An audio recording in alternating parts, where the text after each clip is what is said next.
In green algae, it takes place by the three methods, namely vegetative, asexual, sexual. So vegetative means a propagation of the species by any method uses vegetative cells.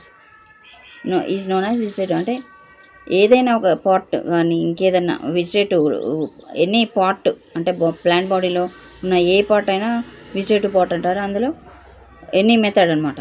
ఇందులో cell division ఒకటి, అంటే అమీబాలో యుగ్లినాలో cell division మామూలుగా ఉంటుంది కదా, construction form అయ్యి 2 cells. ఈస్ట్లో కూడా fragmentation means ముక్కలు ముక్కలుగా అయిపోయి బాడీ అంటే ప్రోటోప్లాస్ట్ అంటే ముక్కలు ముక్కలు అయిపోయి ఉంటుంది. ఏకైనేట్ అంటే అన్ఫేవరబుల్ కండిషన్లో ఒక ఫామ్ చుట్టూ ఫ్లజిల్లా కోల్పోయి ఒక స్పోర్ ఫామ్ అవుతుంది, దాని చుట్టూ గట్టిగా సెల్ వాల్ ఉంటుంది అనమాట.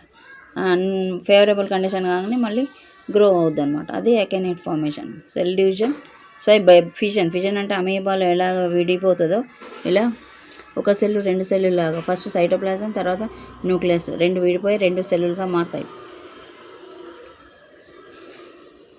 ఫ్రాగ్మెంటేషన్ అంటే అవి కూడా ముక్కలు ఒక్కొక్క స్పైరోగైరా తెలుసు కదా, స్పైరోగైరా అంటే ఇట్లా ఇవి ఉంటాయి కదా వెజిటేటివ్ సెల్స్, ఇవన్నీ కూడా దానికి విడిపోతాయి అన్నమాట. ప్రోటోప్లాస్ట్ దాని ముక్కలుగా విడిపోయి ప్రతి సెల్లో కూడా అన్ని ఆర్గాన్స్ ఫామ్ అయిపోయి ప్రతి ఫ్రాగ్మెంట్ కూడా ఒక ఇండివిజువల్ లాగా ఫామ్ అవుతుంది.